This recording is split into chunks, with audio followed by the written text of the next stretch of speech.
attend multiple dates for the same tour? 3, 2, 1. This more is attended in the old days. Oh, yeah. You would because again, you could go Cambridge, you could do North Norwich, you could do Birmingham, because they're all within travel distance. I wouldn't necessarily say follow them around America. I've got family that follow bands around America, particularly ones they like, but it all depends on. We go back to the cost. If it's really horrendously expensive, you're not going to do it.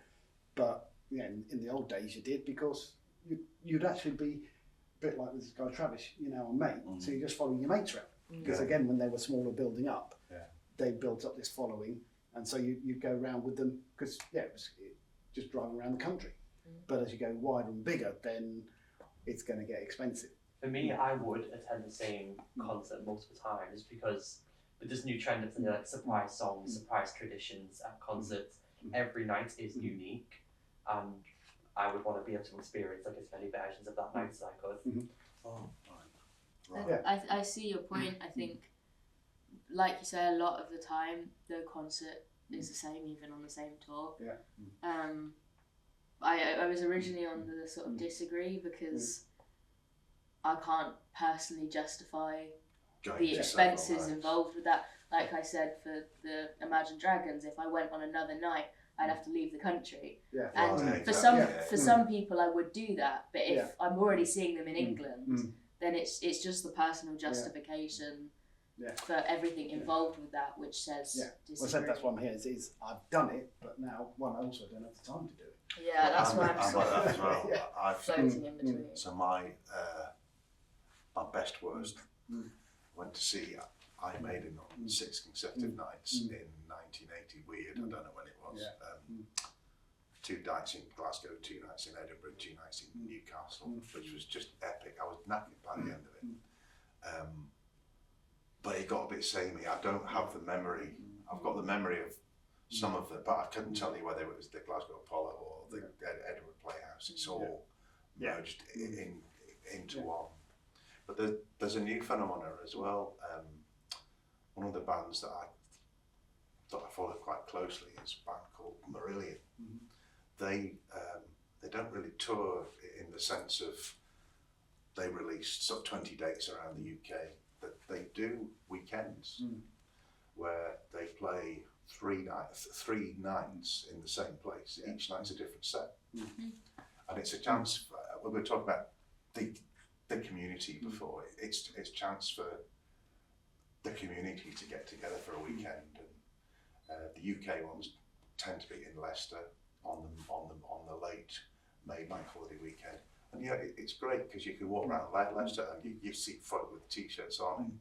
You can stop and have a beer and have a chat, and then all that sort of thing.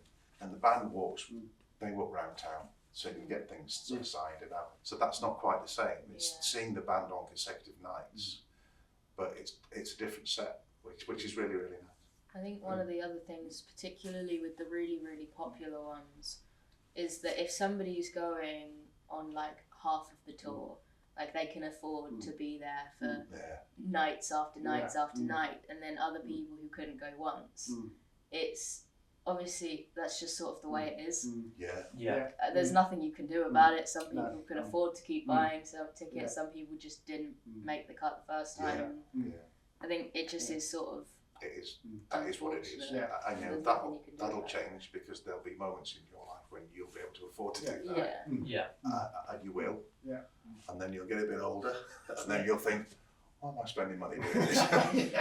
And then you'll go to see them once, and it'll be special again. And it depends how deep you sort of get into certain bands. Even if they don't change the set, it's never the same show. Not Exactly. Because they're human. They forget bits. I've seen that in many shows.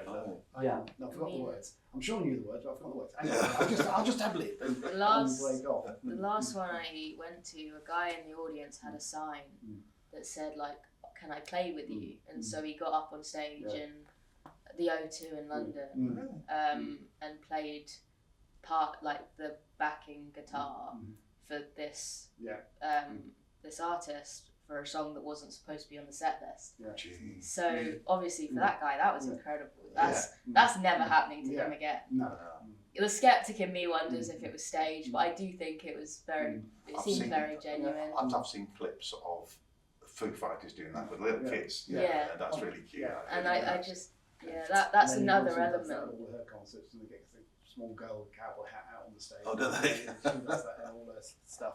Super duper. It's just another element of Yeah. just showing that no concert is the same. Yeah. Because one show there'll be a guy with a sign, and others there won't. With Taylor Swift, there was an entire game that was made called Mastermind, because she's got a song called Mastermind, Right.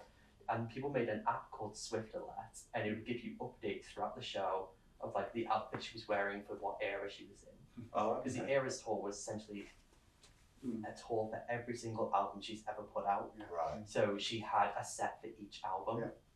So for all 11 of her albums, she had a set for each one, a It was a different 3-hour outfit. show. Was it?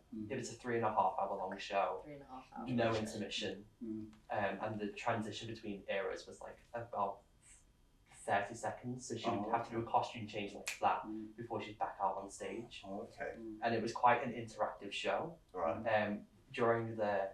For her album Red, during that set, she would sing a song called 22, quite like a popular mainstream song, but she would walk to the front of the stage and she wore like a little like hat that she would take off and give it to a random member of the audience. Oh, okay. So that became like the 22 hat kid, and then Oh, okay. they would be like at front and center for the rest of the show. Yeah.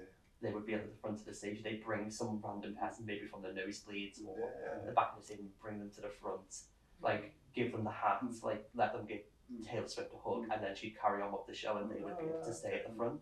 I think as well with shows that are that big, if you see it once, you might miss things. Yeah. So getting the opportunity to see it I multiple thought of it that way, times, actually. you can focus on different Yeah. movie, even if it is like you say exactly the same show, even though it wouldn't be.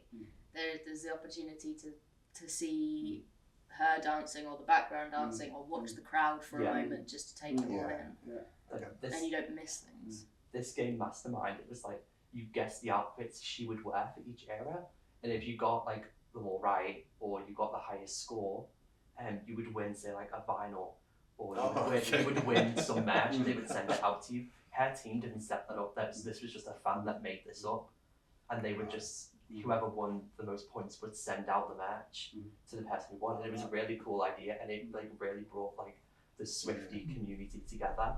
Like the internet, it's great. It is.